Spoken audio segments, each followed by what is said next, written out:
안녕하세요. 주경복TV의 주경복입니다. 모세 이야기를 계속 이어가겠습니다.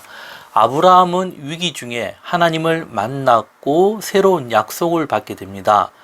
아브라함에게 가장 필요했던 것은 무엇인가 하면은 그의 절실한 소망은 아들이었던 겁니다. 하나님께서 많은 민족, 많은 사람을 주겠다 약속을 하고는 아브라함의 생에서는 실질적으로 아들이 없었던 겁니다. 어찌 보면은 하나님의 약속과 현실과 이렇게 좀 안 맞는 경우가 있는 겁니다. 그리고 하나님은 아브라함에게 그 아들을 쉽게 주지 않았던 겁니다. 왜 그런가 하면 약속해 주시고 이루어가는 과정에서 인내가 요구되었던 겁니다. 하나님의 뜻은 믿음의 사람, 믿음의 아브라함을 만들기 위함이었던 겁니다. 이 택한 백성들도 우리들이 고난을 받을 때 고난을 받는 이유와 목적이 있다는 것을 우리가 기억할 필요가 있습니다. 그렇기에 우리가 어려움을 당할 때 너무 절망하고 낙심하는 것보다요, 감사죠. 이 감사를 놓치지 않는 게 중요한데요. 그것이 이 세상 천지를 만드시고 나에게 생명을 주신 하나님을 잊지 않도록 감사하는 마음입니다. 우리가 절박한 상황 속에서 기도하다 보면은 참 어쩔 수 없이 인생들은 치우치게 돼 있다라는 겁니다. 그 치우치다 보면은 자신도 모르게 또 실수할 수 있고, 결국 아브라함도 이런 과정이 계속 반복되었던 겁니다. 이런 것을 우리가 잘 극복할 수 있는 것 중에 하나가 이 감사라는 거. 우리가 이런 감사를 잘 기억하는 게 중요하다는 겁니다. 창세기 15장 1절과 2절에 보면요. 이후에 여호와의 말씀이 환상 중에 아브라함에게 임하여 이르시되 아브라함아 두려워하지 말라 나는 내 방패요 너희 지극히 큰 상급이니라.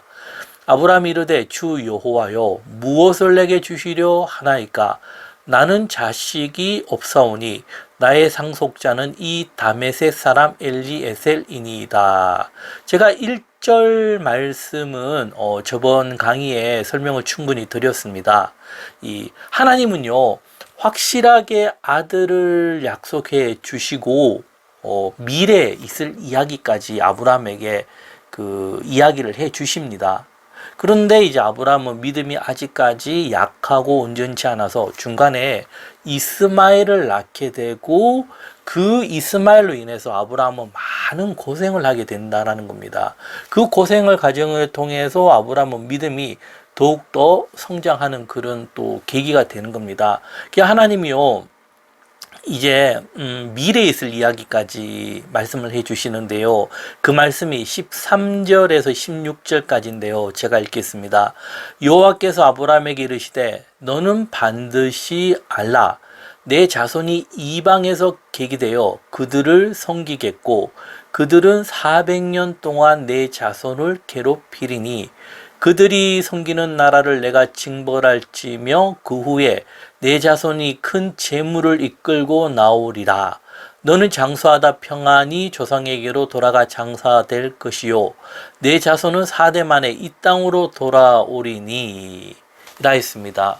결국 그 아브라함이죠. 아브라함은 그 아들 이삭 또 아직 모르고 야곱, 요셉 이때 이제 애굽으로 가지 않습니까?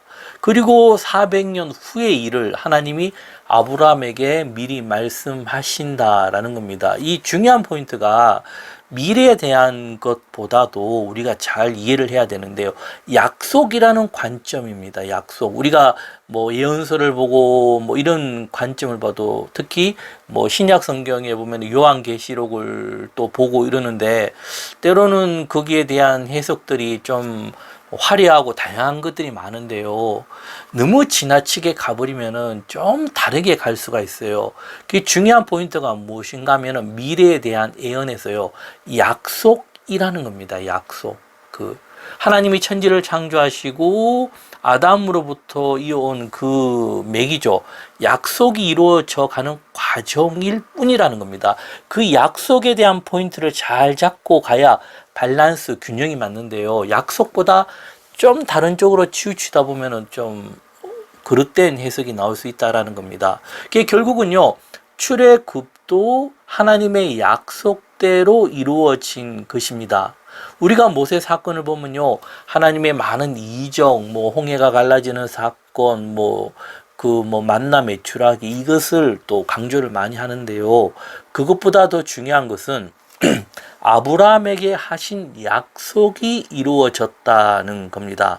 하나님의 약속이 이루어졌다라는 것이고, 하나님의 약속대로 그 인생이 쭉 흘러간다라는 겁니다.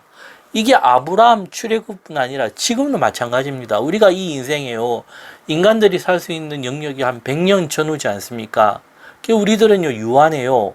하지만은 무한하고 영원하신 하나님은 그 약속의 흐름대로 이 세계를 쭉 이어간다라는 겁니다. 그렇게 우리가 성경을 볼 때 이런 큰 흐름이죠. 약속을 보는 눈이 떠여야 되고, 그 약속이 무엇인가를 바로 이해하고, 그리고는 어떻게 해요? 나의 인생을 보고 우리의 어떤 역사를 보면은 좀 온전하게 볼 수 있다는 겁니다. 그리고 창세기 50장 24절에 보면요, 요셉도 그 약속을 이야기하고 있습니다. 제가 말씀을 읽으면요, 요셉이 그의 형제들에게 이르되 나는 죽을 것이나 하나님이 당신들을 돌보시고 당신들을 이 땅에서 인도하여 내사 아브라함과 이삭과 야곱에게 맹세하신 땅에 이르게 하시리라 하고, 이스라엘 야곱의 아들들은 요셉으로 인해서 어떻게 해요? 가장 좋은 땅이겠죠. 그 땅에 가서 풍족하게 요셉의 영향력에 의해서 살아갔다는 겁니다. 얼마나 참 이 영광이겠습니까? 그 애굽에서 가장 높은 자였던 그 요셉의 영향력으로 그들은 안전하게 이제 살아가고, 이 굉장히 인구가 늘어났던 겁니다. 그리고는 세월이 흘러서 이스라엘 백성들이 굉장히 번성하고 숫자가 많아지고, 하지만은 요셉의 영향력이 있을 때는 괜찮았는데 요셉이 죽고 영향력이 사라지니까 어떻게 해요? 오히려 애굽에서는 이스라엘 민족들을 불안해하는 겁니다. 혹시나 다른 나라와 이렇게 합해서 이 내부전으로 전쟁을 하면은 자기들이 곤란하게 된다. 그거 외에 다른 이유도 있겠죠. 이 힘을 끄끄려 하는 겁니다. 그래서 그들의 방법은요, 비동과 남색을 건축하게 하는데, 참 지금 건물 짓는 거랑 다르죠. 사람의 손으로 어떤 기계가 없는 상황에서요, 이런 걸 건축한다는 게 정말 힘이 듭니다. 그리고 재료 구하기도 힘들고, 그리고 여기 기후가 그렇게 만만치가 않다라는 겁니다. 이 일을 누구에게 시키는 거죠? 이스라엘 백성들에게. 그리고는 생활을 더욱더 힘들게 하고 음하게 해버리는 겁니다. 이 편안한 생활을 누리다가 그들에게 이제 고난이 찾아오는 거죠. 힘든 과정, 고난, 그리고 그들이 하나님 앞에 부르짖고 이런 과정이 있지만, 중요한 맥은요, 이 과정이 하나님의 약속이 이루어져가는 과정이고, 그들에게는요, 이런 혹독한 훈련을 통해서 어떻게 해요? 하나님이 이런 어려움을 통해서 애굽에 대한 정을 먼저 띄게 만든다는 겁니다. 그 화려한 애굽 문화를 빨리 벗어나게 만들어서 하나님이 약속하신 더 좋은 곳으로 보내기 위함인 겁니다. 그렇지 않으면요, 그들이 나갈 생각들을 안 하는 겁니다. 그러니까 그들이 생활이 어려우니까 어떻게 해요? 생각들이 바뀌는 것이고, 우리가요, 고난 중에 하나님을 만나는 이유가 이런 이유입니다. 우리 마음이요, 보통은 현재 살아가는 이 속에서 닫혀 있어요. 하지만 고난이 오면은 이 열린 마음이 열린다는 겁니다. 생각들이. 그리고는 깨닫는 마음이 강해진다라는 겁니다. 그러면서 우리가 어떻게 해요? 하나님을 찾고 하나님을 만나게 되는 그런 기적이 일어난다는 겁니다. 하지만은 고난이 없으면요, 참 이게 힘들다라는 겁니다. 그래서 애굽에서는요, 어디까지 그들이 악하게 행동을 하냐면요, 자식이 태어나면 남자면은 다 죽이라는 겁니다. 아유, 말이 그렇지. 태어난 아기들을 그대로 죽인다는 게 얼마나 좀 악합니까? 이 악이라는 것이요. 어떤 특징이냐면 한번 악해지기 시작하면은 그 악이 어떻게 해요? 계속 더 번진다는 겁니다. 그게 결국은요. 하나님이 왜 심판을 하시는가 하면은 이 악이라는 특성 때문에 그렇다라는 겁니다. 22절 말씀 보면요. 1장 22절 보면요. 그러므로 바로가 그의 모든 백성에게 명령하여 이르되 아들이 태어나거든 너희는 그를 나일 강가에 던지고 딸이거든 살려두라 하였더라. 이 이스라엘 백성들은 참 마지막 그런 고난까지 왔던 겁니다.